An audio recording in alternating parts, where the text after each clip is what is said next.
I want to start today with a scenario. Okay, you're at an event, work, social, whatever, and someone you barely know walks up and says, "So how's it going?" And your brain does this thing where it immediately wants to know, do they actually want to know? Is fine too dismissive? If I say something real, is it too much? What's the appropriate length for this response? And is it weird that I'm calculating all of this while they're standing here waiting? If that resonates, if small talk has ever felt less like a casual exchange and more like a live exam in the language you never studied, this episode is for you. We're talking about neurodivergent brains and small talk today. Not how to fake it better, how to actually understand what's hard about it, why it's hard specifically for brains like yours, and what you can do that doesn't require you to become a different person. Welcome to Wisdom from the Porch. I'm GP. This is Wisdom from the Porch. Let's start with some honesty. Small talk is not a neutral social activity. It has rules, a lot of them, and none of them are written down anywhere. There's an expected length for your response. There's an expected depth. Not too real, not too shallow.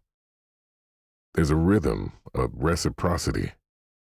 You share, they share, back and forth, at a pace that shifts constantly.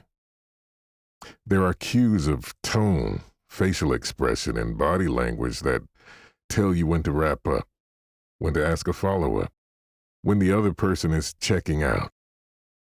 And underneath all of it is an implicit social goal: to create a brief, comfortable moment of connection that doesn't require either person to actually be seen. For neurotypical brains, most of this runs automatically. They absorb the code growing up, probably without realizing it. For neurodivergent brains, ADHD, autism spectrum, HSP, this code didn't install the same way. Not because anything is wrong with you, us, because our brain processes communication differently. ADHD brains are wired for depth and interest. When something genuinely engages you, the connection is immediate and real. Small talk doesn't engage that way. It's low stimulus, high ambiguity interaction, which is one of the hardest possible formats for an ADHD nervous system. You're being asked to care about something your brain doesn't find interesting, follow rules it can't see, and perform ease you don't actually feel. For people with significant sensory processing differences, there's another layer. The nonverbal dimension of small talk is enormous. Eye contact, proximity, the micro expressions that signal boredom or interest. These are a second language running simultaneously, and processing both at once is genuinely exhausting. And for highly sensitive people, such as myself, there's the weight of emotional subtext. You're not just hearing what someone says, you're picking up what they might mean, what they're not saying, whether they're uncomfortable, whether you said something wrong. By the end of a 10-minute conversation, you've processed enough data for an hour. This isn't a social phobia, and it's not shyness. It is a real neurological mismatch between a social format designed for one kind of brain and a brain wired differently. Naming that matters, because the shame you carry about being bad at small talk is built on a comparison that was never fair. Here's something that doesn't get talked about enough: the energy cost of masking through small talk. Masking is when you perform neurotypical social behavior. The easy laugh, the casual response, the comfortable eye contact, while internally running at full processing capacity just to keep up. It looks effortless from the outside. From the inside, it's like running a program your hardware wasn't built for. A lot of neurodivergent adults have become very good at masking. Good enough that people around them have no idea how much work those interactions require. Good enough that even they sometimes forget, until the moment they get home and can barely form a sentence, or wake up the next morning already depleted. The next morning already depleted. That post-social crash is real. It's not introversion, though it can look like it. It's the nervous system recovering from sustained high-effort performance. And if you're doing it daily, in offices, at events, in casual encounters that look minor but aren't, it compounds. It feeds directly into the burnout cycle. Now, I'm not saying don't engage with people. I'm saying know the cost. Stop telling yourself the fatigue that follows social interaction is a character flaw rather than a neurological reality. It costs you something real. That deserves acknowledgement, not judgment.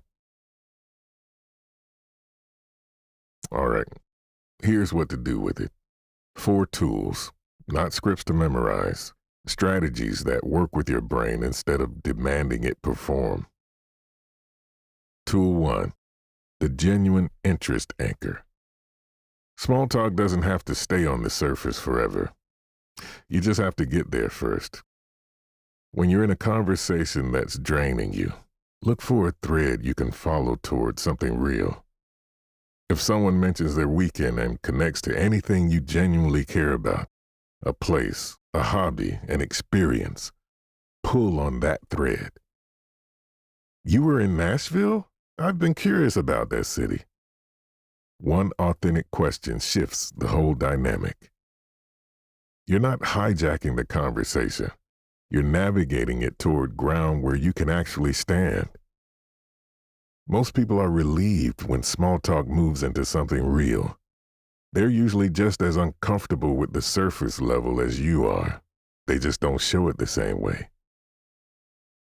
Tool 2, active listening as a pressure release valve.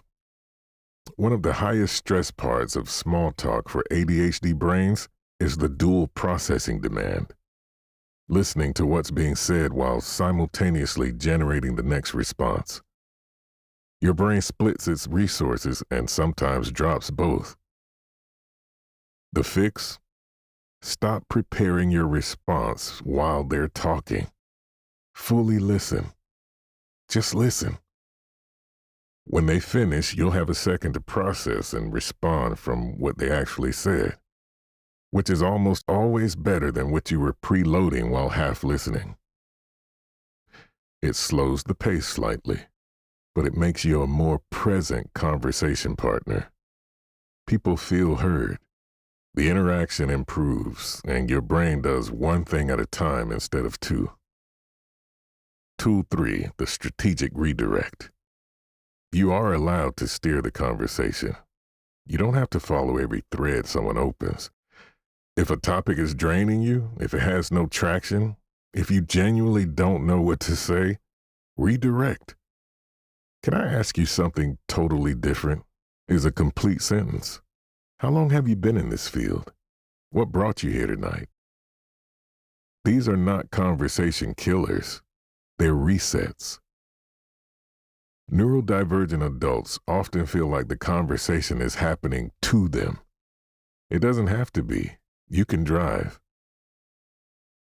Tool 4, the clean exit, practiced in advance. This one matters more than it sounds. One of the reasons small talk creates anxiety is that people don't know how to leave. They wait for a neutral ending that doesn't come. They stay past the point of comfort, and they leave feeling worse than if they'd never started. Have an exit ready before the conversation begins. Not a lie, a true statement that gives you permission to leave. I'm gonna go grab some water and say hello to a few people. Really nice talking with you. I need to check in with someone before they head out. Good to see you. These are warm, they're final. And knowing you have an exit changes how you enter, because you're not trapped anymore. You chose to be there, and you can choose when to leave. You're not a bad person. You're wired for a different kind of connection. Deeper, more direct, more real than the pleasantry exchange most social situations offer. That's not a flaw. It is a preference your nervous system didn't ask for, but built around you. The goal is not to master small talk. The goal is to move through it without it costing you everything. To get you to the other side of the surface conversation where the real one might be waiting, or to exit cleanly when it's not. Both are valid. Both require tools. Now you've got them. Your one clear next step, the next time you're in a low-stakes social situation, a quick exchange, a coffee run, a neighbor in the hallway, try the active listening tool. Just listen. Don't prepare your response while they're talking. See what shifts. If this one landed, share it with someone who's ever called themselves bad at socializing. They probably just needed this conversation. And a Spotify review means more than you know. It helps this show reach the people who need it most. And as always, thank you to Cloud Microphones for supporting these conversations. This has been Wisdom from the Porch. I'm GP. You're always welcome on the porch.